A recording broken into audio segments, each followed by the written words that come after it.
muito bem-vindes ao Pop Doc, esse nosso podcast semanal de música pop. Essa semana é um episódio muito esperado, que vamos falar de Woman in Me, que é o novo livro de Britney Spears. Falamos bastante que íamos comentar e esse episódio finalmente chegou. Mas antes de começarmos e falarmos com o convidado, queria dar uns recadinhos para vocês, que é aqueles recadinhos semanais que vocês talvez estejam cansados de ouvir, mas não estão tão cansados a ponto de não agir. Então vamos lá, seguir a gente nas redes sociais, @DocPopcast. Você pode também classificar o nosso podcast com 5 estrelas, preferencialmente. Seguir nas plataformas digitais, está sempre respondendo as nossas perguntinhas que deixamos em cada episódio. E, claro, o nosso apoia-se, que o link está na bio do Instagram. Então, caso você queira ajudar esse podcast a continuar no ar, porque vocês têm que valorizar, né, gente? Segunda-feira de manhã, estamos acordando cedo. Aí, alguns de nós trabalharam domingo. Outros de nós curtiram muito o domingo. Então, estamos aqui segunda-feira de manhã para gravar esse podcast. Lemos um livro inteiro para poder estar aqui nos dedicando. Então, a gente merece aí o seu apoia-se. E aí, para falar deste episódio, trouxemos alguém muito especial. Esse lindo e maravilhoso que vocês já conhecem. E caso vocês não conhecem, hoje vocês vão passar a conhecer. Federico De Vito, por favor, se apresente. Seja muito bem-vindo, meu lindo. Oi, eu tô aqui pra falar de Britney, né? Porque senão eu não estaria aqui. Exatamente. Essa é a minha missão na Terra, é descer e falar de Britney em todos os lugares possíveis. Propagar a palavrinha da princesinha, a eterna princesinha do pop. Tá certo, certo. Exatamente. Olha, e já que o Federico é um grande fã da Britney, minha primeira pergunta pra ele tem a ver com uma coisa que eu vi ele comentando uma vez numa entrevista lá pro Papel Pop, no evento de lançamento do livro, inclusive, que ele comentou que foi a Britney que fez ele ser gay. Eu falei assim, como assim, menino? Conta pra gente essa história, por favor. Cara, eu lembro que eu era uma bichinha bem novinha e eu adorava ver clipes, MTV, baixava clipe também, era fãzaço do Chris Brown, eu via tudo que tinha do Chris Brown, e aí eu comecei a entrar, saindo ali um pouco do hip hop, do rap, comecei a entrar no mundo pop. Eu falei, o que é isso aqui? Aí eu lembro de ter visto Toxic pela primeira vez. E, cara, não só a produção do clipe, não só os milhões de looks e tudo que estava acontecendo, mas era uma cena que era ela com o cara no banheiro do avião. Não sei se você sabe qual é essa cena. Sim. Essa cena despertou alguma coisa lá no fundo que fez... Eu falei, que é isso? O que tá acontecendo? E dali em diante eu falei, pronto, entendi, obrigado, Britney. Obrigado, Britney. Aquela coisa que a mãe fala, meu filho adora loiras. Adora. É o pôster da Britney Spears no quarto. Ele adora loiras, meu filho, incrível. É nesse momento que desperta, exatamente assim, aconteceu com muita gente. Talvez a gente tenha sexualizado a profissão de aeromoça depois do clipe de Toxic. Talvez isso tenha acontecido, sim. Talvez. O fetiche no banheiro de avião também. Talvez. Ter aparecido por aí. Tudo culpa da adivinha. Acho incrível, porque a Britney, ela tem muito esse lugar na vida de diversas pessoas queer de despertar uns desejos, assim, que não necessariamente é o desejo dela, né? De desejo na pessoa Britney, mas às vezes é de querer ser ela, né? De querer ser ela naquele banheiro, ser ela com aquela roupinha de aeromoça. Levi, tu lembra? Igual ela. Tu lembra quando foi que você virou essa chavinha pra queridíssima Britney? Cara, eu lembro bastante quando... Enfim, eu lembro que desde que eu nasci e existo, Britney Spears faz sucesso e tem diversos hits, mas foi no Greatest Hits, My Prerogative, que meu pai comprou esse álbum, aquele álbum em que ela está com uma roupinha preta e um fundo cinza. Pelinho. Isso, com um pelinho, com uma peruca maravilhosa. E aí foi naquele momento, porque tinha essa coisa que talvez os gays da nova geração nunca vão entender o que é um Greatest Hits. É verdade, isso tem bem menos, né? Não, hoje em dia não existe, porque como plataforma de streaming não faz tanto sentido. Antigamente, nas Jurassic Parks, o que acontecia? Quando o mundo ainda era feito de CDs e álbuns e vinis, os artistas pop lançavam um Greatest Hits. Quando ele já tinha alcançado ali um nível de vários hits na Billboard, ele lançava um álbum com os maiores hits da carreira. E aí foi ali naquele álbum e o clipe de My Prerogative, com o carro caindo dentro da piscina, que eu me achava tornei gay, tudo, eu falava, ai, que eu deve ser fui muito legal. arrebatado. Foi naquele momento. Eu sempre gostei de Britney, mas eu acho que foi esse álbum, assim, que eu virei a chave. E aí comecei a voltar pra começar a ver o que ela tinha de material, porque até então eu conhecia muito os hits, os singles e tal, mas não me aprofundava muito. E aí comecei a ver clipes e comecei a estudar mais a fundo.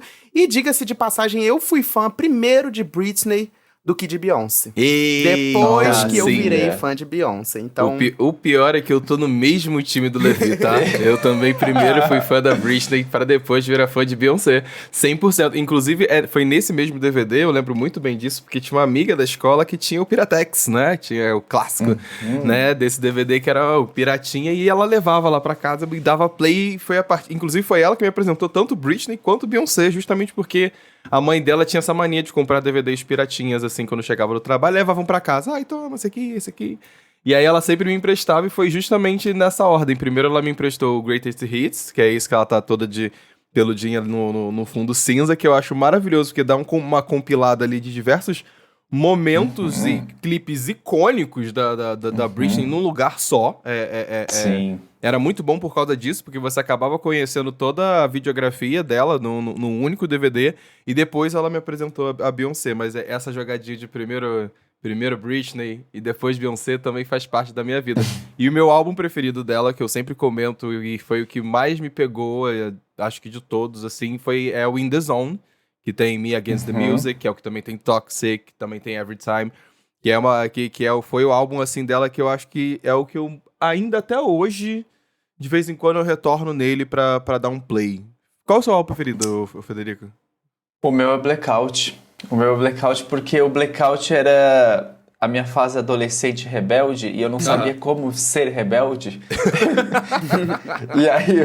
E aí eu ouvi o Blackout e falei, vou seguir essa linha também. Vou fazer a maluca da balada. E aí eu fui junto, assim. Só voltando rapidinho no Greatest Hits, é porque uma loucura também, além de juntar grandes hits, os clipes naquela época, eles eram produzidos para ser um mega clipe. Não era só para, digamos, preencher portfólio, né? Tipo, sim, a galera fazer um atrás do outro. Então, o legal da Britney era isso, que ela fazia uma super produção para fazer um clipe, passar na MTV e a gente, sabe, assistir 500 milhões de vezes. Era bem, bem louco.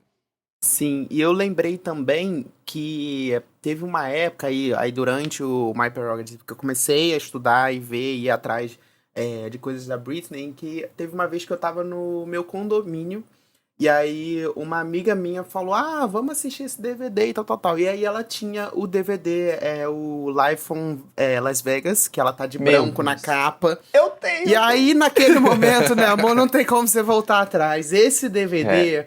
Inclusive, fica aqui a minha reclamação, que hoje em dia a gente não tem mais onde assistir DVD, né? Mas eu gostaria de poder assistir esses shows assim. Porra, os streamers podiam pegar esses DVDs antigos, assim, de performance de divas e, porra, galera, alô, vamos botar aí no catálogo? Poxa, as gays que se reúnem pra assistir clipe no sofá, talvez poderiam estar clipes assistindo. Clipes e vinhos, olha lá. Porra, exatamente. Ia ter play, pô. Eu acho que ia ter. Ia ter play com toda certeza. E olha, a gente tá falando aqui da nossa relação com a Britney, como é que ela começou, como é que a gente, enfim, se afeiçoou, ou até mesmo se tornou gay com ela, né? E durante muito tempo... Cara, eu amo se a gente pegar esse recorte separado aí, é um grande surto. Mas é isso, gente. Mas é isso, faz parte. E recentemente aí, não tem como fugir da pauta mais importante que tem envolvido a Britney, que foi justamente o lançamento do livro dela, The Woman in Me, que se tornou um dos livros mais vendidos aí por semanas e semanas, porque realmente ele ia trazer aí esclarecimentos e um background ali, ó, o Frederico já tá segurando dele ali, ó. Eu acho que era uma expectativa muito grande esse livro, porque justamente ele ia trazer uma luz para diversos momentos na carreira de vida dela que a gente não imaginava, que a gente não pensava. Inclusive, eu acho que diversas coisas a gente, hoje em dia, agora pós-livro, vamos botar assim, a gente enxerga de uma forma diferente, a forma como a gente entende certas coisas mudou. E eu queria perguntar principalmente pro Federico, que é muito fã dela, o que você achou do livro? Como é que foi a experiência de ler o livro, sabe? Cara, uma coisa bem bizarra que você falou mesmo é esse escuro que a gente tava como fã da Britney, achando que ela tinha, digamos, no grosso modo, enlouquecido, e era isso mesmo, e um abraço para aquela diva que a gente tanto acompanhava. E olha, vou ser bem sincero em dizer que por muito tempo ela ficou silenciada no meu Instagram, porque Mas por quê? eu seguia, mas eu deixei ela silenciada porque eu falei, não consigo assistir esse show, assim, o que tá acontecendo? E eu ficava preocupado real, porque não era uma coisa, assim, tudo bem deixar ela ser a tiazona, estranha, mas às vezes eram umas coisas que, tipo assim, se ela parasse 2 segundos e pensasse, ela não postaria, não sei, cara. Sim, talvez não postaria. E era o modo dela de se rebelar e postar aquelas coisas, do tipo, eu vou postar o que eu quiser mesmo, sabe? Podem falar o que quiser. E lendo o livro, a gente vê que ela estava passando por umas coisas muito absurdas, mas antes de passar por essas coisas absurdas, ela tinha backstage de momentos dela com o Justin, de momento dela na carreira com a mãe, com o pai. Durante todo o começo da carreira, que ela fala que a vida mais feliz que ela teve, que foi aqueles momentos que ela estourou mesmo, no comecinho, ela estava com a mãe do lado. Então ela tinha a mãe do lado, ela tinha a irmã do lado. E ela é muito família mesmo, ela é realmente muito família, e a gente vê como que as mulheres, principalmente, eram tratadas na família dela. E ela ser daquele jeito de sexualizar bastante, ser bem, sabe, empoderada, era uma maneira, querendo ou não, ali do psicológico dela de se expressar. Sim. E mostrar que ela era capaz de cuidar da própria vida. E a ironia vem aí, quando ela diz que ela é capaz de cuidar da própria vida e coloca um conservadorismo em cima dela e começam a controlar tudo que ela faz. Então isso é uma batalha, além de ser interna e midiática, é uma batalha familiar também, porque todas as mulheres na família dela têm um histórico meio pesado, né? É bem doido, assim. Então aqui eu me senti sendo um amigo da Britney, sabe? Sim, fazendo confissões pra você de um passado da vida dela, sabe? Exatamente. É um livro muito pesado e eu acho que logo no começo, quando ela começa... E gente, olha só, a gente vai dar uns spoilers aqui do livro, porque Acho não que tem é isso, como. É sobre isso. Se você quiser ler sem spoilers, aí você vai ler... Lê primeiro, depois escuta a gente. E aí, logo no começo, que ela começa a falar já da avó, que ela começa a falar das mulheres da família dela, você já vê que tem uma problemática de saúde mental ali, que já tem uma questão em que realmente total. Já mexe ali. E duas coisas que eu achei muito interessante nesse livro, eu acho que a primeira é que ela justifica que qualquer pessoa na posição dela teria uma questão de saúde mental. Tipo, assim, meio que enlouqueceria caso estivesse na posição que ela tá. Porque... E isso, acho que ela joga bastante isso no livro. Tipo assim, qualquer pessoa na minha posição, se tivessem os filhos tirados, se tivesse sido colocado nessa posição. E realmente, você começa a se colocar no lugar dela e você fala, cara, eu não aguentaria. Sim. E outra coisa muito interessante que eu gostei desse livro é que ela não deixa de fora nenhum acontecimento da cultura pop envolvendo a Britney Spears, bizarro, né? é bizarro. Ela solta nomes, ela tá nem aí. Ela fala Natalie Portman, de repente vem um Madonna, de repente vem um... Sabe? Tipo, Cristina Aguilera, Natalie Portman, como se não fosse nada, como se fosse tranquilo, a Natalie Portman. Eu falei, porra, amiga, é a Natalie Portman. E eu comecei a ler muito isso, assim, pensando, cara, será que ela vai falar daquele dia que ela saiu com a Paris e com a Lindsay Lohan? Aí, pum, ela fala. Será que ela vai falar do dia do VMA, da Madonna com a Christina? Ela fala. Tipo assim, ela não deixou nada de fora, nenhum ponto sem nó, cara. Eu acho achei isso muito legal. Isso vai muito de encontro com o que o Federico tava falando, de se sentir amiguinho dela, porque a forma como ela fala muitas coisas e conta muitos assuntos é muito cru, né? Sou até um pouco, provavelmente, assim, especulando, não sei se os meninos souberem, mas eu acho que ela deve ter contado a história pra alguém foi escrevendo o livro dela, não sei se foi propriamente dito ela que escreveu, mas eu acho que fica muito nesse lugar de você estar entrando na intimidade de uma pessoa da qual você acompanha há muito tempo e agora ela tá te contando de uma maneira muito natural diversas coisas pelas quais ela passou.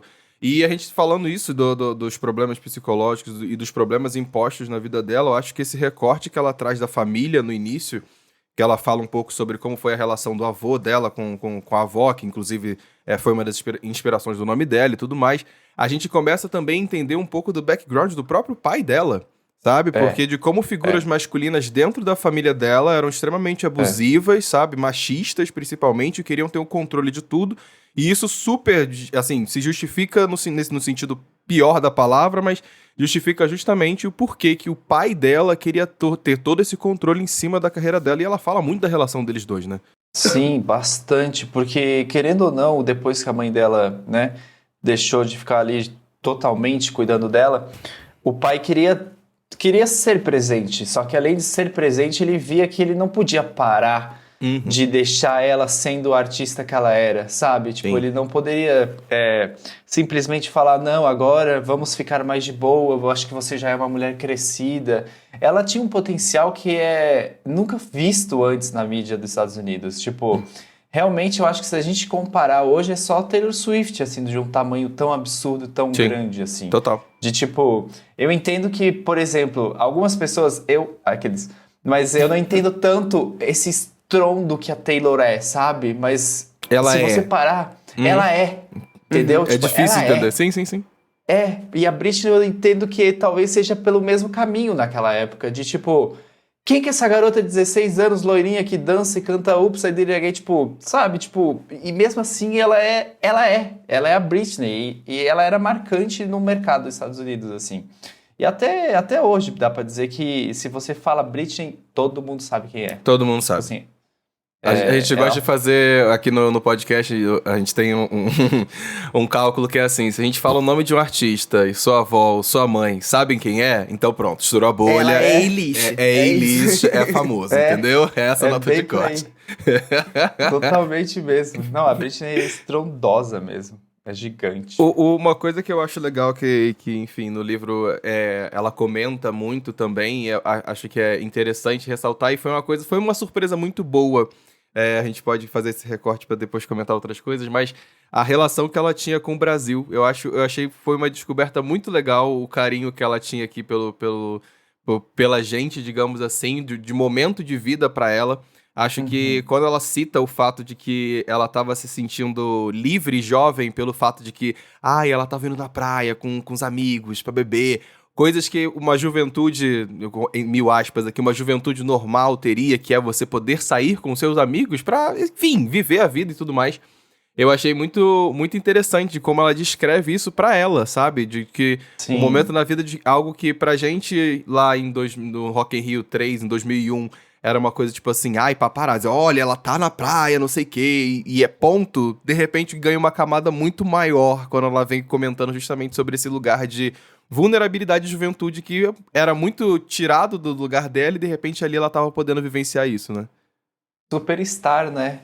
Eu achei fofo realmente ela trazer esse momento, porque o Rock in Rio foi um grande marco na carreira dela, era um festival gigantesco, ela tava fazendo um show sozinha e tal, e acredito que naquela época realmente ela já tava nesses pontos de quero ser livre, quero fazer o que eu quiser, mas não dá, né? Tipo, não dá. Acho que essa paixão que todo artista tem pelo Brasil é justamente isso, de você poder curtir o país e as belezas que o país tem de uma forma natural e longe do que é a sua vida lá fora, sabe? É umas férias mesmo. E se tivesse um show que eu pudesse assistir, eu penso muito nisso, mas eu acho que seria o Rock in Rio. Se pudesse ver um show dela. Se você pudesse voltar no tempo, seria esse. Eu acho que seria esse Rock in Rio.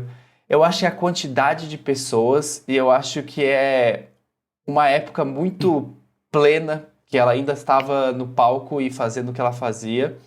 E acho que a quantidade de gente, acho que ela nunca tinha visto tanta gente reunida assim pra, sabe, enaltecer ela e o trabalho dela. Acho que isso também contribui de ela ter colocado isso no livro, de ter entendido a grandiosidade que ela era saindo da bolha dos Estados Unidos, sabe? Sim. Acho que e eu acho que ela deixa bem claro que no começo da carreira dela e que ela sempre teve a paixão por performar, por dançar, por ensaiar, mas a fama foi algo que foi meio que a consequência e que talvez era o preço que ela tinha que pagar pra fazer o que ela ama. Porque desde sempre ela deixa bem claro que o que ela gostava de fazer era a parte artística do negócio. E não toda a consequência. Ela fala, tipo, ganhar prêmios é muito legal, é muito bom e tal, mas assim, não era sobre isso. Era sobre realmente eu poder performar. E você consegue perceber até hoje em dia, nesses posts que ela faz no Instagram, que ela realmente é o que ela gosta de fazer. Ela chega em casa, na sala dela, e fica dançando sozinha. Ela quer performar. Pirueta. Deixa ela ficar rodando na sala. Pega umas facas e fica rodando e tá tudo bem. E ela realmente fala muito isso, né? Toda hora de como ela gosta de dançar, como ela gosta de cantar, como ela gosta de ser uma artista que, independente se ela fez sucesso ou não, ela gosta de cantar porque ela se sente parte do mundo. Ela se sente viva. E acho isso muito fofo, assim. Parece uma fadinha falando, eu só queria cantar, eu queria deitar na grama e cantar. Sabe? Isso é muito interessante, inclusive.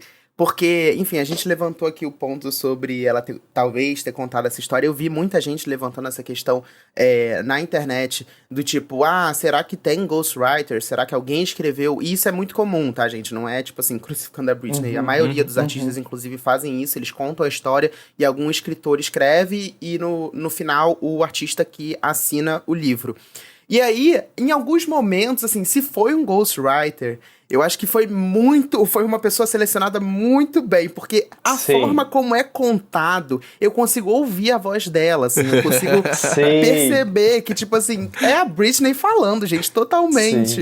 O quanto ela é super meiguinha, assim, falando umas coisas inocentes, uma coisa meio infantilizada, talvez. Até me fez lembrar um pouco sobre o Michael Jackson, assim, sobre a questão dele ser um adulto infantilizado, e eu sinto que a Britney, em alguns momentos, hoje em dia, ela até fala sobre isso, o quanto quando ela é exposta em algum lugar e ela se sente com medo, ela meio que volta a ser criança, então ela meio que volta a se retrair e agir sem ter muito vocabulário, ficar meio inocente, ficar uma coisa meio dura, assim. E até quando ela fala do X Factor, foi exatamente isso, assim que ela se sentiu, né? Que ela era exposta durante horas a julgamento, ela ficava muito nervosa e ela nunca gostou disso. Então eu sinto que quando ela tá escrevendo eu amava o livro... ela no X Factor.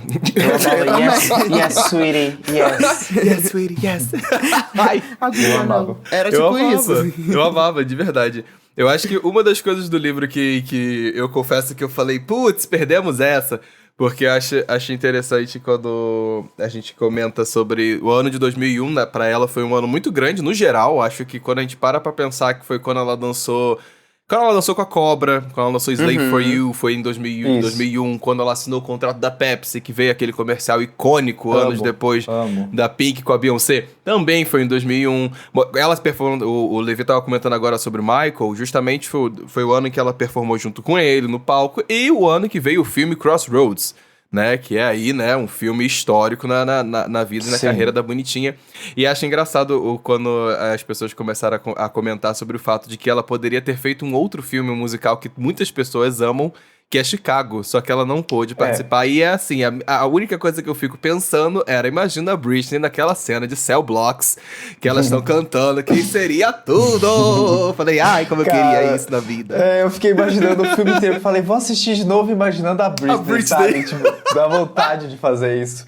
Cara, acho que faltou um pouco de Hollywood ali pra ela, porque ela realmente estava estourando demais, mas acho que também era uma maneira dela se proteger e não se expor tanto, né? Porque depois que o filme sai e tchau, assim, é carreira. Do mundo.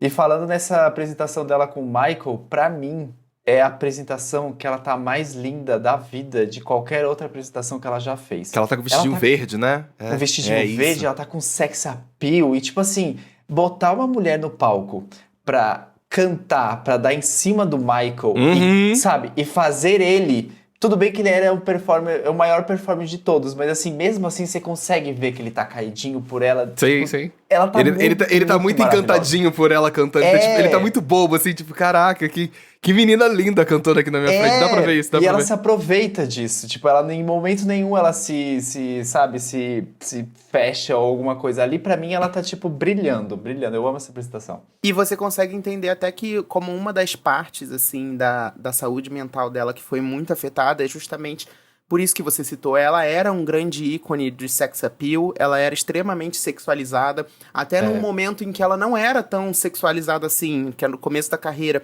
as pessoas tinham uma tara por saber, até, enfim, pela questão da época também, do contexto, da imprensa como lidava sobre isso. Tipo, hoje em dia a gente não consegue imaginar um jornalista perguntando pra Olivia Rodrigo se ela é virgem ou não é, né? Naquela época eram, assim, Totalmente. atrocidades que eram faladas. Então, uma mulher que era vista como um símbolo sexy, como uma grande mulher, no sentido de aparência mesmo, quando ela se dá conta que ela teve 2 filhos, que ela passou por todo aquele momento catastrófico daquele ano de 2006, e aí ela tem que se apresentar no VMA, daquela forma, com tudo errado, você consegue entender aonde a cabeça dela foi. Assim, claramente, hoje em dia, ela não tem como ela tá com a cabeça no lugar, no sentido de tipo, não tenho nenhum trauma, tá tudo bem. Não tem como. Não, É não um é. mundo cobrando ela A gente- que ela seja essa mulher, né? Eu acho muito doido parar pra pensar que tem aquela clássica pergunta que quando ela tinha 8 anos, quando ela foi se apresentar no programa, ela tinha 8 anos e a primeira pergunta que o cara faz pra ela é sobre os namoradinhos que ela tem, tipo... Ela Sim. só tem 8 anos, ela tá indo cantar. Sim. E por que você tá perguntando isso pra uma criança? Sim. É muito doido pensar essa cobrança, e isso é uma parte muito grande do livro dela comentar sobre esses momentos da vida dela, de como a mídia como um todo, depois de um tempo, cobrava muito mais ela dessa vida pessoal, né, de sexualizar, da sexualidade dela, de colocar ela de frente para críticas de pessoas. Eu vi quando o livro saiu, a galera tava resgatando um vídeo dela com a MTV, que é a galera que eles colocaram, tipo, as pessoas pra criticar a performance dela e ela pra reagir sobre as críticas da pessoa, do VMA, acho que foi de 2000, se eu não Sim. me engano é isso, né?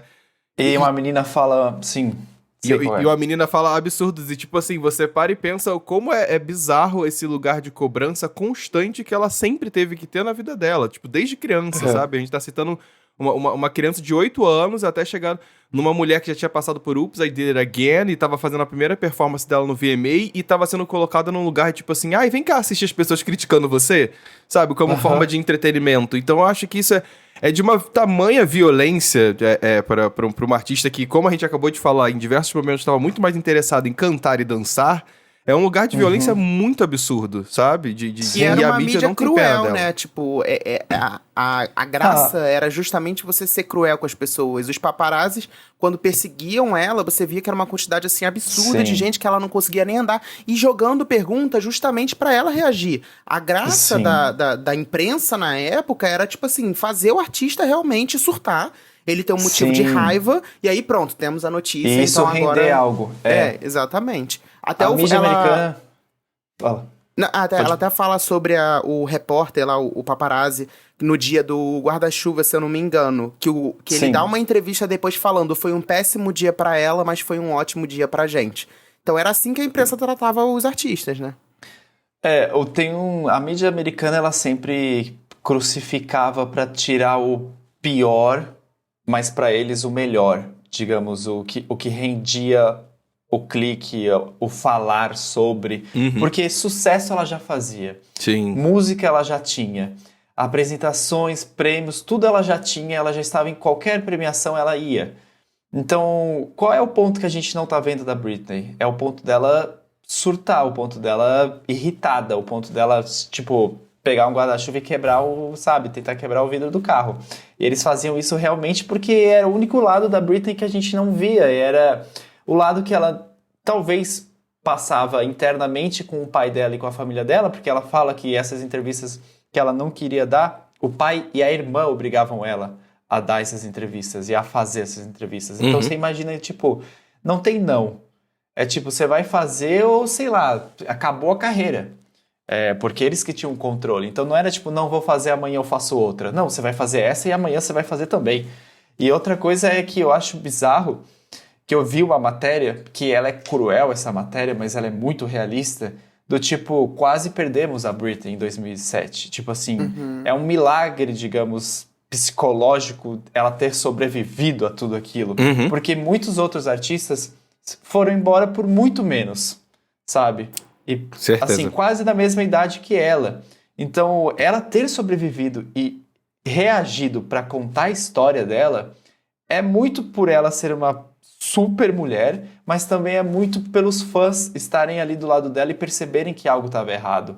Ela, né, no caso, ela dedica parte do livro pra eles, pra gente, porque realmente a gente notava que aquilo não era a Britney 100%, e a gente entendia que ela estava em alguma coisa que ela não estava se comportando normalmente. Sim. Por mais que ela seja a tia que gosta de dar pirueta, tinha sinais, tinham faíscas que falavam, pera, isso aqui não tá tão certo, não. Sim, Aquele anúncio da retomada da turnê em Las Vegas, que ela sai. Eu tava assistindo aquilo ao vivo.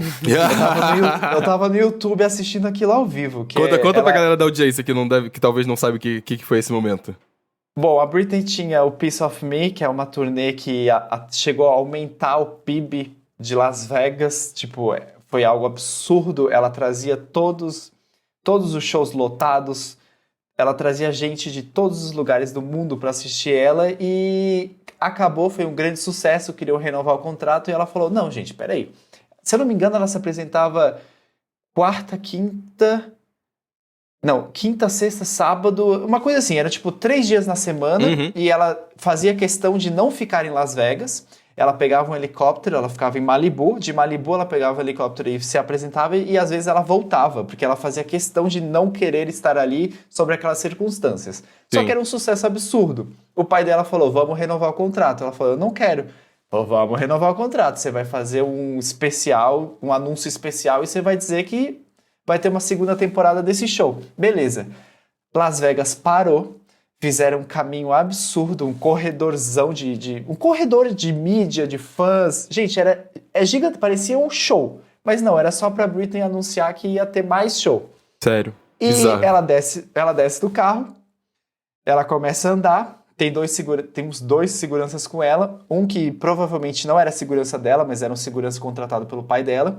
E tem um ponto que ele fala pra ela parar. Ela para uma hora para dar entrevista para Ellen, que eu não lembro o nome dele, mas era um enviado da Ellen. Ela fala 2 palavrinhas, dá um abraço nele e continua andando. Na hora que ela continua andando, era para ela assinar uns cartazes que o segurança aponta e subir no palquinho para falar. Ela não para assinar, ela não sobe no palquinho, o cara dá uns 2 dedos na cara dela, porque ela deve ter falado foda-se você. Foda-se você. E ela continua andando, entra no carro e vai embora. Gente, vocês têm que entender. Vocês têm que entender que era uma coisa enorme. Estava lotado de gente. Imensa. Era uma Eu falei assim, gente, essa mulher, tudo ao vivo, todo mundo assistindo, não tinha como cortar, ela simplesmente andou e foi embora. E tem o vídeo, né? É só você procurar aí na internet que você acha. Vale a pena, vale a pena pra vocês entenderem a magnitude do que tava sendo proposto ali na hora, sabe? De ser uma coisa grandiosa, de fato, a cidade tava querendo que isso, óbvio, se repetisse, até porque, enfim, o PIB da cidade tava crescendo por causa disso. Mas ela falou assim, ó, não quero, tchau. Gente, foi isso, literalmente foi tipo um oi, tudo bem, beijos e vazou. Ninguém entendeu nada. Eu lembro da live acabar e eu ficar na frente do computador uns 5 minutos assim, não, gente, não tá normal isso aqui. Alguma coisa aconteceu, o que aconteceu? E ali que começa a levantar a anteninha dos fãs e os fãs falarem, não, vamos atrás. Vamos atrás entender. Porque essa mulher não tá feliz. Alguma coisa tá acontecendo. Esse rolê da presença dos fãs na carreira dela, eu acho muito importante e é muito... Pra galera, às vezes, talvez não entenda a magnitude da importância que teve o movimento do Free Britney, né? Que foram os fãs que foram atrás justamente de procurar o que estava acontecendo, que começaram a pipocar cada vez mais notícias, aí começaram a surgir documentários a respeito, e começou a crescer a atenção em volta da curatela que existia, e aí se veio e depois do Caio no Big Brother assistindo o documentário dela... Ele dando... Aí a repercussão foi mundial. Aí foi uma repercussão maior ainda, cara, a emoção dele. Foi aquilo, né? Eu lembro disso, cara. Gente, esse momento foi icônico. Ele levantou e começou a dar uma aula sobre conservadorismo. Não, indignado. Não, muita gente foi assistir o documentário por causa disso. Falou, gente, o que tá acontecendo? Tenho E certeza, ele amiga. revoltado, essa mulher ali sofreu bolhas muito. bolhas Isso é foram absurdo. furadas ali, naquela indignação Com dele ali. certeza. Nossa, na Globo, do Big Brother, sabe? Tipo, pô, toma aqui uma aula sobre Britney. Britney, do fucking nada. Eu acho que esse papo de conservadorismo, ele ainda não acabou. E eu não acho que ele vai acabar, mas eu acho que ele vai entrar num buraco muito mais fundo. E, bom, tudo que envolve muita grana e leis e máfia é muito difícil de quebrar nos Estados Unidos, porque são anos e muita gente poderosa por trás. Sim. Mas ela já começa a jogar uns nomes no livro também, que são de pessoas grandes que estavam por trás desse contrato, que ela faz questão de explanar e falar que essas pessoas tinham relações com o pai dela. E eu acho que quando você começa a procurar esses nomes na internet, você começa a entender que são pessoas que têm uma grande gama de artistas por trás de contratos, que eles realmente cuidam da vida dessas pessoas por terceiros. Sim, né? sim, Tipo, sim, ou sim. bota o pai, ou bota a irmã, ou bota um primo. E, cara, isso é uma máfia que É uma máfia com bizarra. certeza não E vai é acabar aqui esse complicado papo. porque, assim, também é importante a gente destacar isso, né? Tiveram episódios em que a Britney realmente ultrapassou o limite ali, ela não Sim. tava bem, porque também, Sim. enfim, a gente também não pode pegar um lado de que, tipo, não, ela foi injustiçada e, tipo... Ela precisava de um freio. Ela realmente não tava bem. A questão é que o pai dela e essas pessoas poderosas aproveitaram desse momento para começar a lucrar a partir dessa tutela.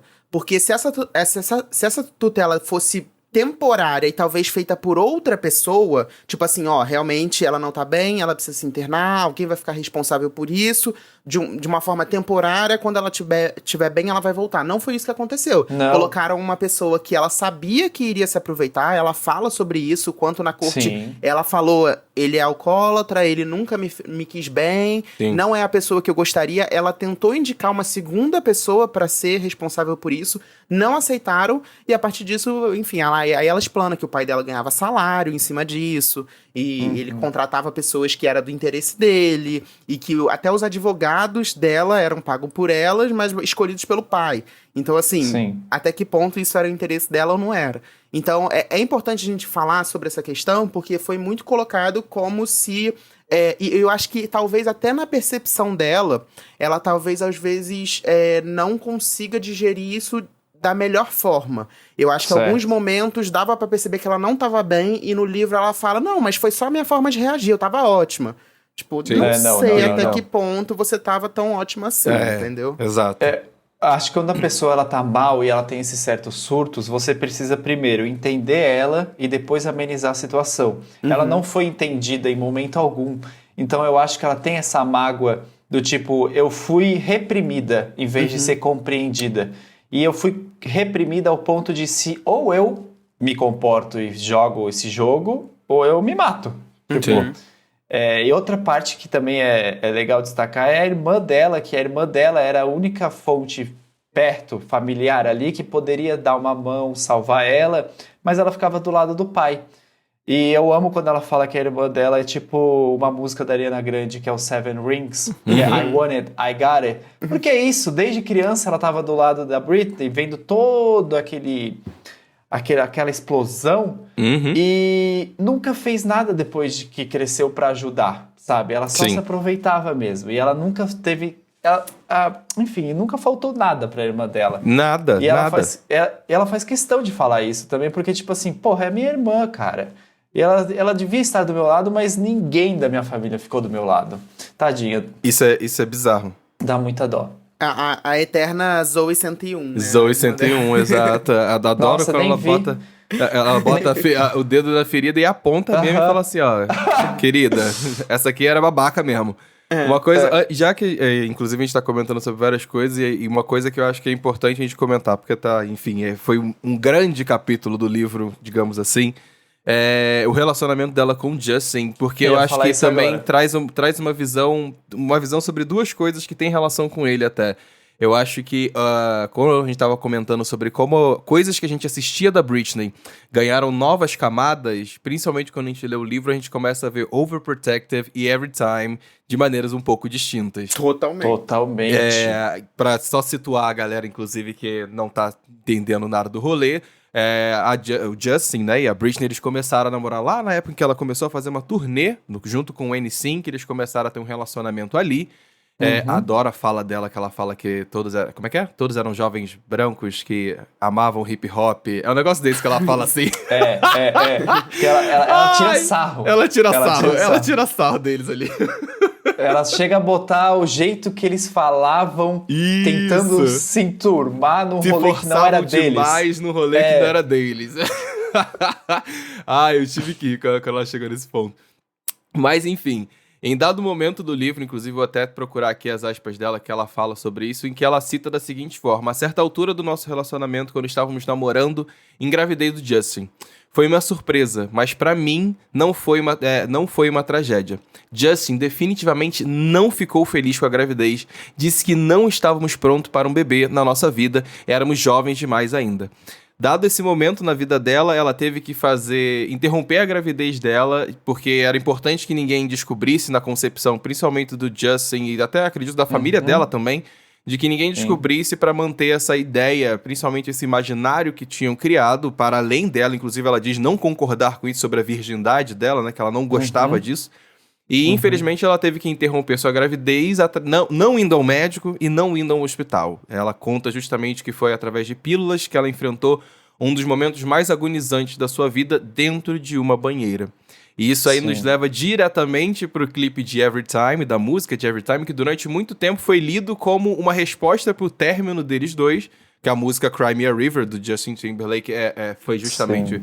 sobre o relacionamento deles dois, todo mundo achava que Everytime era justamente sobre isso, mas na verdade não. Quando a gente para pra olhar a última cena do clipe, é uma cena em que ela está justamente sangrando em uma banheira e logo em seguida acontece um flashback, assim, um momento de poético até, digamos assim, que ela tá andando dentro de um hospital e ela tá presenciando o nascimento de um bebê. Então eu acho que isso foi muito duro a gente olhar pra Everytime agora e falar assim, caralho... Ela tava tirando forças do cu, sei lá da onde, sabe? Pra, primeiro, performar essa música. Eu gostei muito que a galera resgatou uma performance dela... esqueci o nome do DVD. Em que ela tá cantando Everytime, dá pra ver que ela tá ficando emocionada e na hora que ela tá cantando a música, ela tá o tempo todo segurando a barriga dela. Aí eu falei, bate num lugar completamente diferente a gente escutar essa música nesse momento. Inclusive, eu ia perguntar pro Federico, como é que foi pra você olhar Everytime agora, depois de anos, e entender que a narrativa era outra completamente diferente? Ali eu consigo enxergar que ela realmente queria que as pessoas entendessem ela como mulher, como ser humano, sabe? Porque não é... Cara...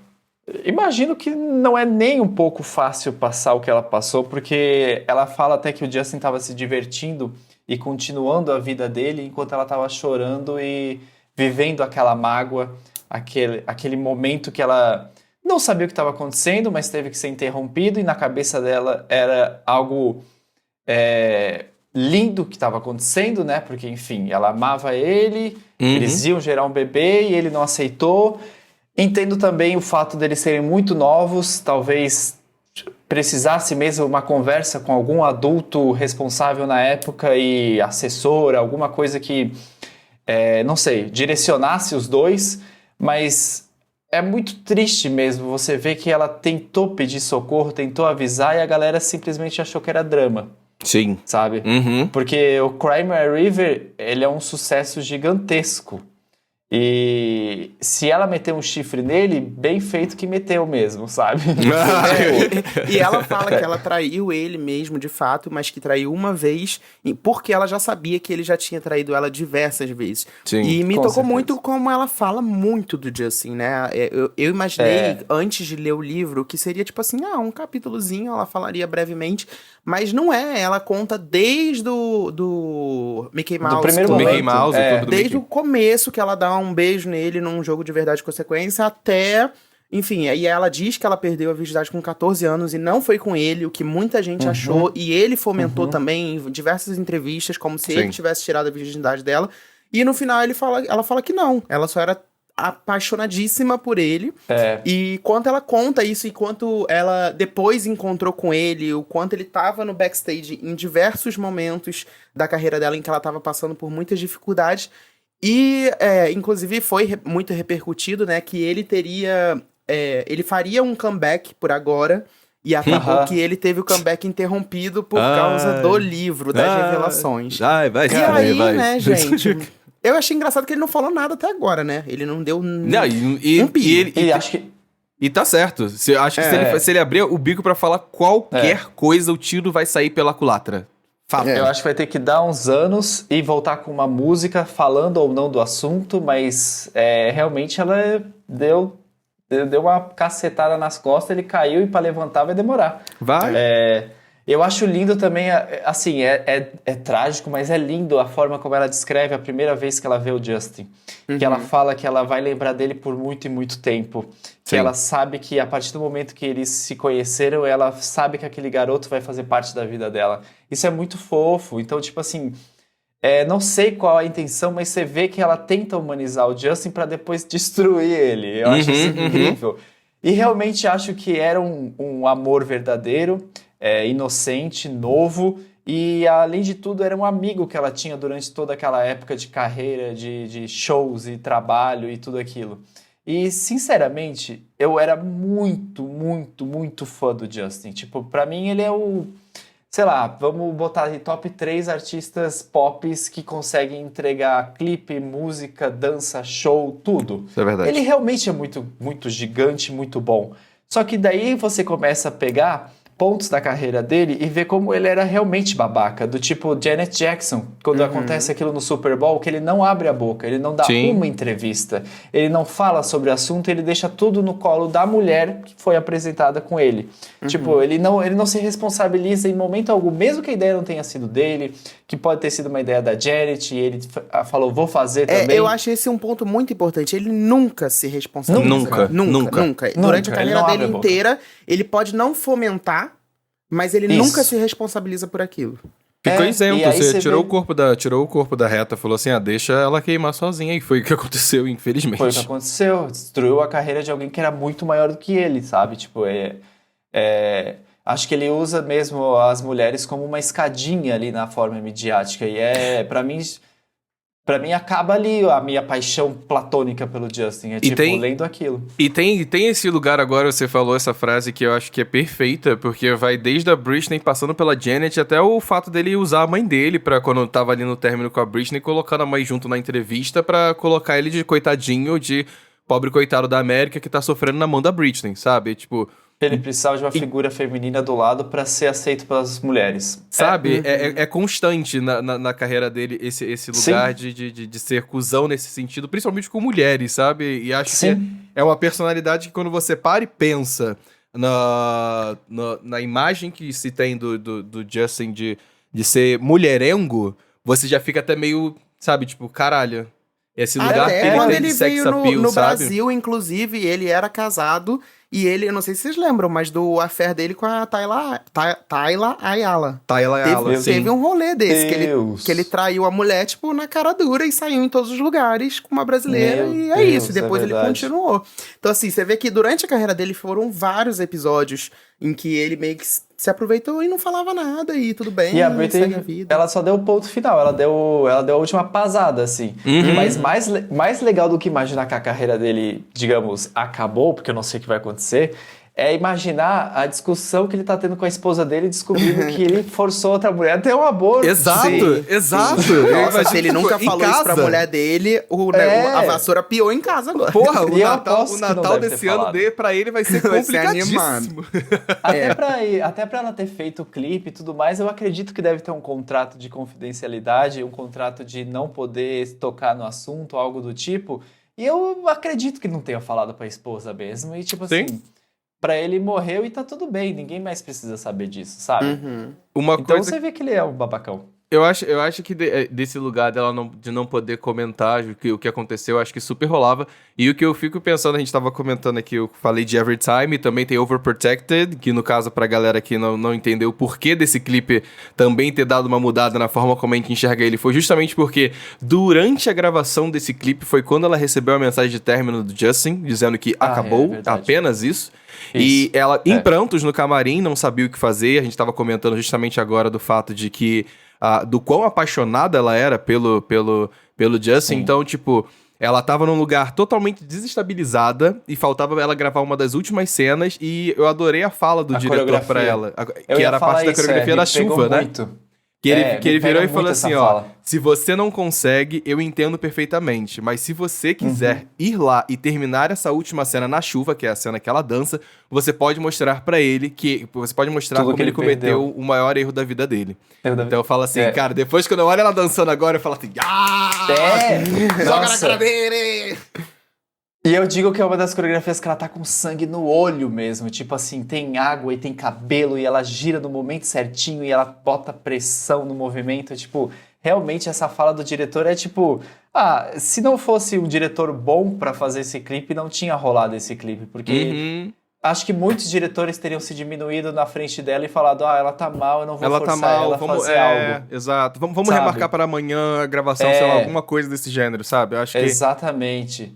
Mas falar pra ela que ela pode mostrar a mulher que ele perdeu é tipo, é a fala que ela mesma sentiu pro resto da vida. Sim. Porque é isso, tipo, ela é uma mulherona do cacete, tipo, ela sabe que ela consegue fazer tudo o que ela quiser fazer e a prova disso é esse livro. Ela saiu de um conservadorismo que muitos artistas não saíram, ela lança a história dela, ela reage de novo, ela junta todos os fãs novamente. É incrível, e ela tá fazendo dinheiro e agora tá lá nos iatezinhos dela tomando sol e girando. Sim. E estamos ansiosos para a continuação desse livro. Quem sabe em que ela vai falar sobre a separação do casamento atual, né? Porque agora eu quero saber. Outra fofoca. São fofocas e fofocas. Meu Deus do céu. Eu não posso esperar mais 10, 15 anos pra saber disso. Exatamente. Cara, eu acho que, sei lá, ela deve ter olhado pro Sam e falado: você era o meu porto seguro, mas você não era tudo aquilo que eu imaginava pra ter do meu lado depois que eu estou livre. Eu acho que ele não conseguiu entender a grandiosidade de Britney livre.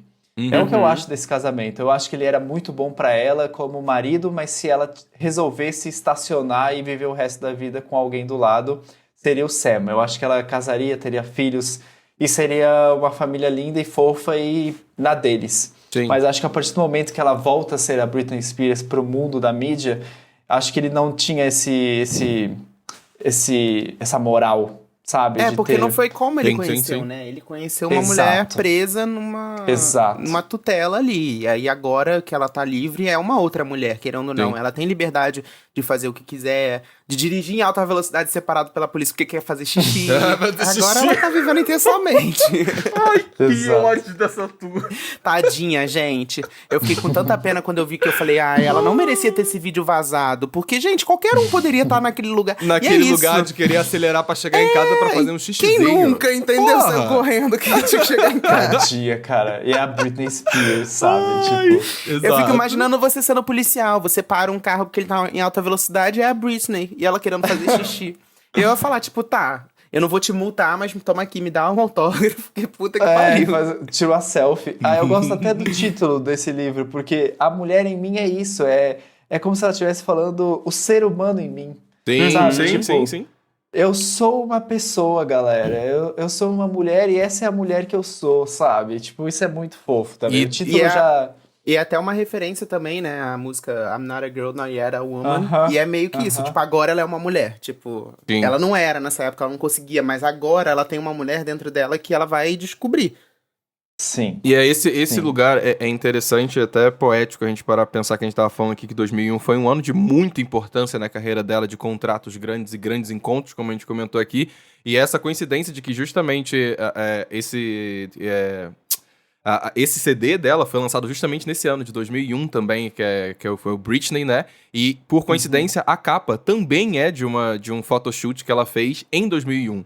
Então, tipo assim, acho que em diversos momentos, e querendo ou não, Entendo. como esse ano pra ela foi de uma grandiosidade, de uma liberdade muito grande, criativa como artista, principalmente falando, e de como isso foi importante na carreira dela. E ao longo da carreira e ao longo da história de vida, principalmente pessoal dela, eu acho que o título, né, como o Federico estava comentando agora, mostra muito esse lugar dessa construção, dessa mulher que ela tentou ser a vida inteira, que estava sendo podada e que de fato agora ela encontrou e agora ela tá tendo a possibilidade, principalmente, de contar a história dela. Então acho que E Free Britney! Free Britney, Free Britney, Free Pra Britney, sempre. amamos. Não, e pra finalizar, eu queria destacar o final do livro, que sem spoilers, né? Não é o final do livro, mas o momento em que ela vira e fala assim: se você me segue no Instagram, você pensou que esse livro seria escrito por emojis, não pensou? Aí eu falei, gente, essa imagem aqui me ganhou. Foi o momento que me Debochado até ganhou. o último segundo. E eu fico pensando na editora falando, meu Deus, a gente vai ter que imprimir rosinhas. Emojis de rosinhas. Emoji de rosinhas, um Como é smile que a gente- pra botar no livro. Como é que a gente vai fazer isso? Vai ficar mais caro, Vai porque vai ter ter que botar que- colorido. E sabe Vai o ter que eu que mais diagramar isso amo, aqui. gente? Eu amo que a Britney, as legendas da Britney, e a Britney em si, ela tem uma energia de Inês Brasil. É meio Ela que tem, as legendas da Inês Brasil são iguais. Se você for traduzir e botar em inglês as legendas da Inês Brasil, você consegue ver a Britney. Eu acho isso maravilhoso. Sim. Ela é essa loucona. Eu acho que, tipo assim, eu tenho amigos que dançaram com ela em Las Vegas e fizeram a turnê com ela e eles falam que, tipo assim, de manhã, às vezes ela acordava antes de todo mundo e falava pra eles, vamos fazer yoga? E ela pegava eles e ia fazer yoga no gramado do hotel em Las Vegas e ficava lá se esticando 8 horas da manhã, 9 da manhã. E ela é essa mulher de, tipo... Ela é simples, mas ela é poderosíssima e gigantesca. Mas ela gosta das coisas Ela gosta da simples de simplicidade. ela gosta dos momentos pessoais, do rolezinho dela com pessoas que ela sabe que ela pode confiar, Sim. sabe? Então, tipo, ela é essa simplicidade. Eu acho E que dá se ela não vontade de fosse- abraçar ela. É uma coisa que, tipo, muito. ai, vem aqui, vem. Ai, meu Deus.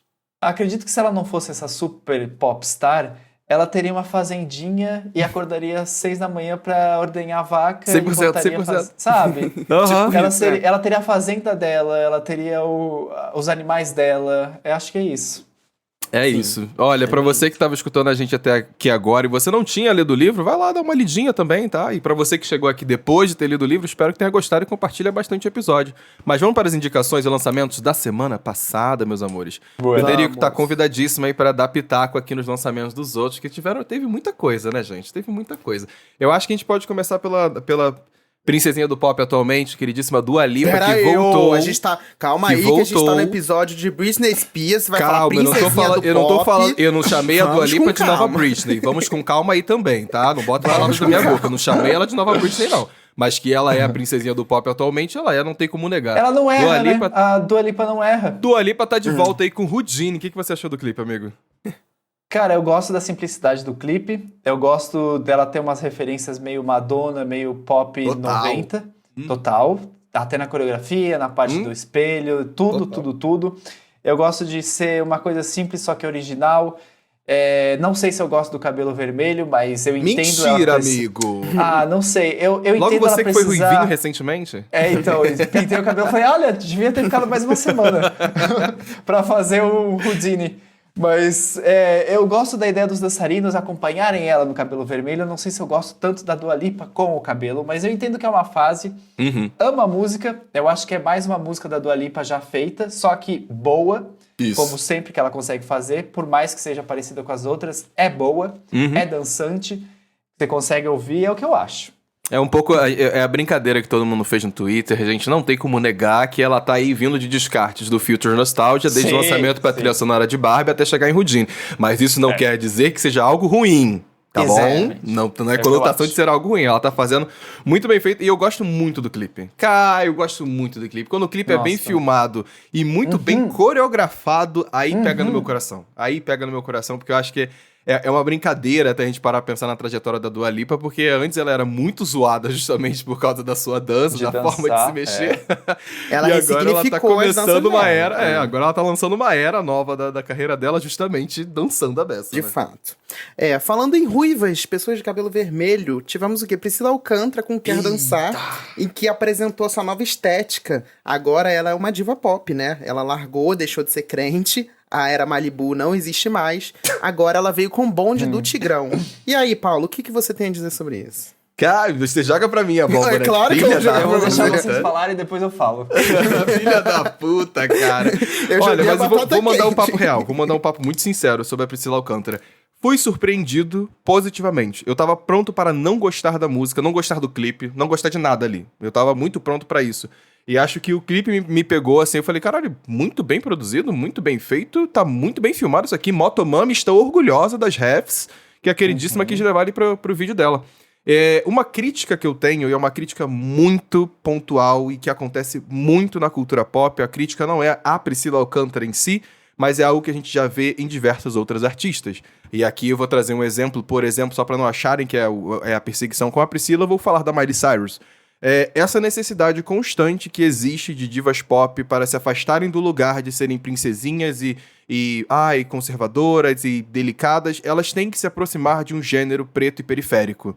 É clássico acontecer isso na cultura pop, internacionalmente falando, e aqui está acontecendo a mesma coisa. A primeira atitude que ela tem de uma nova era, da qual ela quer se afastar, inclusive do nome Alcântara, né? Ela não estava mais usando o nome de Priscila Alcântara, tá só de Priscila, que ela quer se desvencilhar justamente desse passado evangélico, esse passado do pop, querendo se colocar numa figura muito mais revoltada com a vida. Ela faz o mesmo trajeto que a Miley Cyrus fez há muito tempo atrás, quando ela queria passar a mesma mensagem pro público dela. Não sou mais essa menininha conservadora e de Deus aqui, sou uma pessoa rebelde crescida. Então E fica o twerk, essa crítica. né? Ou foi quando ela entrou pro twerk, foi quando ela se aproximou do Sim. hip hop, e aqui no caso da Priscila tá sendo se aproximar justamente do funk. É verdade. É um movimento muito assertivo para 2023, tendo em vista justamente como o funk tem crescido muito dentro do pop durante todo esse ano, mas é um lugar que você olha, é legal o que ela fez, porém me gera esse pé atrás, essa pulga atrás da orelha, que eu fico meio tipo, putz, ai, mais uma vez alguém fazendo um movimento de querer se Sim. revoltar e se aproximando de gêneros periféricos e pretos, sabe? Isso é cansativo. Mas quando você para pra analisar e pensar mesmo, quando alguém fala e você, tipo eu agora, e se toca disso, é totalmente verdade. É certeza que é isso. Ela quer extravasar de um jeito, ela não sabe como e ela se joga nesse ponto. Sim. Falando como diretor, olhando o clipe dela, eu gosto bastante. Eu não sei se é a coincidência do destino, mas ela também tá ruiva igual a Dua Lipa, os dançarinos também estão com cabelo vermelho igual os dançarinos da Dua Lipa, as transições no vídeo são as mesmas coisas, os flashes de luz bizarro. são os mesmos. É tipo assim, eu fiquei tipo chocado, eu falei, gente, não, pegaram o pendrive da Dua Lipa, botaram ali, alguém no YouTube falou, já tá programado, quer assistir? Alguma coisa aconteceu, gente. Alguma coisa Porque, tipo, aconteceu. É muita coincidência, amigo. Muita. Tipo, quando começam os flashes e os dançarinos começam a aparecer e desaparecer, eu falei, cara, isso é bonito. Mas eu já vi isso, sabe? Tipo, Num clipe que saiu há algumas horas atrás. Tipo, cara, o que tá acontecendo? É uma demanda agora, tipo, de brincar com luz e pintar o cabelo de vermelho? Tipo, o que tá acontecendo? Mas eu gosto também. Eu fui surpreendido também positivamente. Eu não sei. Teria até botado um pouquinho mais de bonde, além de deixar ela brincar com a letra. Eu teria botado mais. Se vai usar o sample, se vai usar a música, se vai usar ele no clipe, joga mais um pouco. Pega todas essas nostalgias e sobe mais um pouco essa nostalgia, sabe? Deixa mais evidente ainda do que... Porque Total. até teve um tweet que ela fala que é o lançamento solo que mais fez sucesso, mas não é solo, né? Ela pegou não é solo, ela tá com o bonde Não do é Tigrão solo. ali, mano. Não, pô. É isso. É o que eu acho. Gosto. E você, Levi? Você não falou nada. Quero saber de você Eu também. vou passar para o próximo. Ele não gostou da música. A gente pega no Não, fundo não que eu não assim, gostei da música, não. Eu tenho minhas questões e minhas preguiças e... Enfim. Eu vou deixar pra falar num para com outro isso, momento, porque eu não quero pagar minha língua. Estamos sendo gravados aqui, eu não quero me arrepender depois. Eu vou esperar mais um clipe dela pra saber se eu vou dar um Exato. follow ou não. Isso, Exato. tipo isso. Vamos ver E o vou que esperar vem por alguns aí. posicionamentos, algumas falas, algumas coisas também. Mas enquanto isso, Glória Groove lançou o seu álbum Futuro Fluxo, que é um álbum aí de funk, trazendo bastante estranhamento, né? Porque é uma coisa que talvez a gente não estivesse esperando. Não é que a gente não estivesse esperando, porque acho que foi muito bem construído uma vez que ela lançou Proibidona, que ela lançou Bruxaria 3000, mas talvez que a expectativa de uma drag seja diferente. E ela trouxe um funk, mais uma vez, referências do funk paulista, e trouxe uma coisa bem que eu não esperava. Eu ainda tô num processo de saber se eu gostei ou se eu não gostei. Eu gostei bastante de Bruxaria 3000, mas o álbum em si, Futuro Fluxo, eu ainda tô mixed feelings, assim. Eu tô no mesmo lugar que você, amigo, desse lançamento dela. Eu acho que não é a mesma coisa que o Lady Leste, quando ele bateu pra mim. O Lady Leste eu amei de cara, sabe? Tipo, Sim. Porra, escutei o álbum quando saiu várias e várias e várias vezes. Eu acho que ela pegou muita gente desprevenido, apesar de ter preparado o terreno da maneira que ela preparou. Eu acho que a galera não tava esperando que ela fosse pegar tão pesado assim no funk paulistano, vamos botar dessa forma. Tem vários samples de funk carioca, principalmente também tem MCs cariocas cantando com ela também. Mas enfim, a galera que escuta o podcast sabe minha preferência pelo funk do Rio de Janeiro, em detrimento do funk de São Paulo. Mas eu quero escutar mais vezes. Eu acho que é um álbum que... É um álbum que tá cedo pra gente... Pra eu bater uma tela e falar assim, ai, não gostei, e pra mim ainda tá cedo. Eu só literalmente só escutei uma vez o álbum e falei assim, estranhei o que eu tô recebendo aqui, sabe? E eu acho que pra ela, no geral, eu fico pensando que foi uma apresentação de uma era fortemente distinta do que foi o Lady Leste, porque aqui ela lançou 2 singles só pra começar a entrar nessa era, que foi Proibidona, que não teve um desempenho tão bom assim, apesar de ser uma música que tem a Valesca Popozuda e a Anitta, sabe? Tipo, tinha tudo pra ser um estouro do Blindex e não foi. E depois ela ficou num gap muito grande, fazendo diversas parcerias com outras pessoas, de outros gêneros musicais, samba, R&B, até propriamente o funk. Inclusive, eu gosto muito da GG cantando funk de outros MCs. É uma questão que talvez tenha me deixado pegado com relação a esse álbum, a esse lugar de gostar quando ela tá na parceria de outras pessoas. Às vezes as produções dela de funk não me apeteciam tanto. E de repente, depois desse gap de meses fazendo essas outras parcerias, ela lançou Bruxaria 3000 e logo em seguida já lançou o projeto pra gente. Eu senti que foi uma era que pra ela, apesar dela estar gostando de estar fazendo isso, foi uma era da qual ela foi muito rápida, de tipo assim, toma aqui, galera, é isso aqui, toma isso aqui. Sabe, o clipe toma logo CD, sabe, toma logo um álbum. Acho que eu fico curioso pra saber o que ela vai fazer a mais com relação a isso. Eu quero saber como é que a galera vai receber, porque é uma coisa que eu tenho certeza que aqui em São Paulo, nas boates de São Paulo, nas periferias que tem daqui de São Paulo, vai tocar porque é isso. O que eu ouvi de amigo falando assim, e dei play naquela música Twin, porque adoro Twin, sabe? Tipo, é muito específico esse lugar, mas eu fico curioso pra saber o que ela vai fazer de resto. Eu tenho uma sensação muito peculiar com relação a definir isso pra uma amiga minha. Quando ela me perguntou, mandei um áudio pra ela falando isso. Eu tenho a sensação de que depois de um tempo, eu vou botar dessa forma porque foi a palavra que veio na minha cabeça pra descrever. Depois de um tempo, eu senti que algumas produções da GG estão mais no âmbito do caricato, sabe? Ela faz uma caricatura daquilo que ela tá querendo reproduzir, sabe? Ela tá flertando com o funk paulistano, ela tá fazendo uma caricatura do funk paulistano. E é essa a sensação que eu tenho, sabe? Quando eu tô consumindo a GG no geral, nos últimos meses, assim, de produções que envolvem ela e tal. Então, enfim, sou muito fã e espero que a galera consuma mais esse álbum, porque no Twitter a galera realmente não gostou. Bom. Fala aí, Federico. Não, eu realmente ainda não teve meu play, mas eu gosto muito da capa, eu acho bonita. É isso. Sim, que levantou muitas polêmicas, inclusive. Teve isso também. Mas a gente deixa... Eu amo o visual Eu sou muito do visual em qualquer artista, eu amo o visual da Glória. Não, a Glória sempre arrasa muito nos visuais. Ela tem uma estética muito boa, assim. Eu consigo até entender o Bruxaria 3000, por mais que a galera tenha falado do baixo orçamento e blá blá blá, eu consigo entender o porquê daquela música, daquele estilo e daquele clipe, sabe? Sim. Mas realmente não sei, não teve meu play ainda. Vou ouvir e falo. E aí, aproveitando pra falar de funk, até vou dar uma acelerada e vou falar os dois de uma vez, que foi Monstrão, de Anitta e Danny DJ, e a sequência revolucionária de Pedro Sampaio. Bom, sobre a Anitta, gente, mais uma vez, eu amo, que é o seguinte... O povo vai meter o pau. Toda vez que a Anitta lança é a mesma coisa. Vai meter o pau, vai falar mal, vai falar isso e aquilo. Vai chamar de dívida de jogo. Daqui a pouco a gente vai ver a música no top 10 Spotify durante semanas. E é isso que vai acontecer com o Monstrão. Então, assim, quem criticou, fique calado, pois vai acabar gostando por osmose. E Sequência Revolucionária, achei revolucionário. Tá? Quer dizer que entrega tudo que o funk carioca deseja num clipe, numa coreografia, numa música. É muito boa. Eu amei, 10/10. A coreografia é muito boa. Eu adoro, eu peguei a afeição pelo MC GW, que inclusive ele tá no álbum da GG também. É um MC muito bom pra galera ir lá conhecer, vale a pena o trabalho do queridíssimo.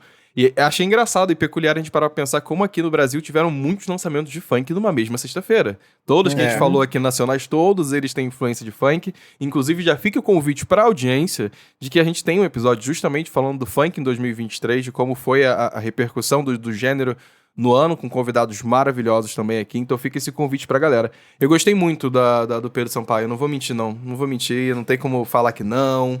Tem muitas influências de música eletrônica ali no meio, mas eu confesso que eu dei play várias vezes em casa, assim, porque pegou. Eu amei Monstrão, mas eu não ouvi a do Pedro ainda, mas eu amei Monstrão. Aquele beat é uma delícia. Eu acho que a Anitta sabe escolher uns beats e umas parcerias boas, assim.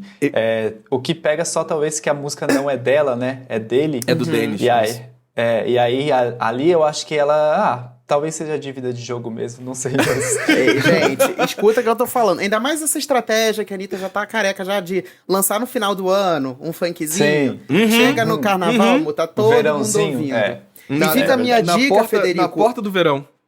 Fica a minha dica, Federico. O Sequência Revolucionária dá play com um clipe. Vai assistir com um clipe. Que é uma outra experiência. É o que eu faço mesmo. Eu amo ver clipe com música. Gays que sentam no sofá pra assistir. Acho que o Federico vai concordar que com essa fala, que é uma coisa que todo mundo sempre diz, né? Que às vezes o clipe vende mais a música do que propriamente a música sozinha. E eu fico com medo às vezes, porque às vezes eu gosto muito da música, eu vou ver o clipe e aí eu paro de gostar da música. Tem isso. Mas vamos ver, eu vou ver. Vamos pros comentários, amigo. O que tem de bom de comentários aí? Cara, eu gostei bastante, que é o seguinte, as pessoas estavam sentindo nossa falta, nós três juntos, né? Que a gente veio algumas semanas aí que a gente estava desfalcando. Aí agora a gente voltou a desfalcar, porque o Xande não está presente nesse episódio mais uma vez. Então a gente fala o quê? Mais uma vez ele perde o posto de funcionário do mês. E aí é o seguinte, por exemplo, o Eutone7 comentou assim: até que enfim o episódio, finalmente vou poder limpar minha casa. Ô amor, ele ficou 2 semanas sem lavar uma louça, sem passar um aspirador de pó no chão. Que isso? Pelo amor de Deus, não espera o Pop Doc pra isso não. Ai, amo que amo. O Rodrigo Bertol comentou assim: que episódio gostoso, lembro de assistir a estreia de 4 Minutes no Fantástico. Caralho, é verdade. Entregou a idade. Vale lembrar também do hino Closer do Neo nessa época. O episódio passado, Federico, foi sobre o ano 2008 na música pop. A galera pop em 2008. Ficou saudosista, a galera escutando. Nossa, Closer era tudo. Porra, demais. Não, amava. E assim, o Rodrigo entregou a idade, né? Viu a estreia de 4 Minutes no Fantástico, amor. Isso daí já passou. Quem também entregou a idade foi o Timestrecuca. Nossa, que comentou assim. Mestre Cuca. Isso, desculpa. Mestre Cuca. Desculpa. É que a burra aqui não sabe ler. Eu amei esse episódio, me entendi gay em 2007. Então eu peguei todas essas eras e agora deu vontade de ouvir todas as playlists dessa época. Então agora, você, além da playlist dessa época, você vai ouvir Britney. Exato. Depois desse episódio, amor, tá tudo linkado, né? A conclusão que a gente tem no final é essa, né? De que 2007 foi Britney que fez o bando de gente virar gay. É isso. A culpa é inclusive dela. O Federico, né? Com um blackout, estava aí, foi... Pura música do Justin. Isso. Ai, meus amores, você que escutou a gente até aqui, deixa lá seu comentário da sua música favorita da Britney. Se você leu o livro, se você gostou, como é que foi sua experiência, compartilha com a gente também. Queria agradecer muito o Federico por ter vindo participar do nosso episódio para comentar sobre essa diva maravilhosa. Não poderia ser um episódio melhor, numa companhia melhor pra gente falar de Britney e enaltecer, porque é pra isso que eu vim pra Terra. É isso. Vamos panfletar a real princesa do pop, Paulo Ricardo. Entendeu? Não bota palavras na minha boca, daqui a pouco eu vou ficar me cobrando coisa que você inventa. Eu quero que vocês comentem nesse episódio, que é o seguinte: quem é a princesinha do pop? Se é a Britney Spears ou a Dua Lipa? Já que o Paulo jogou esse... Levi, vai te tomar no cu, vai te tomar no cu, garoto. Se banca. E E comenta se você leu o livro, que eu tô chocado. Que, né, que as pessoas voltaram a ler livros graças a Britney Spears. Obrigado, Britney, mais uma vez, mais trazendo uma vez, literatura. ela ensinou a ser gay e agora ela tá ensinando os gays a ler novamente. 10 mil linhas aumentaram na pesquisa no final de ano. É isso. Meus amores, segue a gente nas redes sociais, @DocPopcast, no Instagram e no Twitter, pra você não perder nenhuma notificação de quando sair um episódio novo, tá? Até semana que vem, meus queridos. E vale lembrar, hein? Essa semana aí, tô sabendo que vai ter episódio do lado B. A gente vai se aprofundar aí um pouquinho no projeto novo do Lucas Carlos, que inclusive, Xande Santana, que não está nesse episódio, teve a oportunidade de conversar com ele sobre esse novo álbum e também tem entrevistinha dele no episódio. Então, Bem, a gente se vê já já, hein? Beijo, gente. Valeu. Tchau, tchau.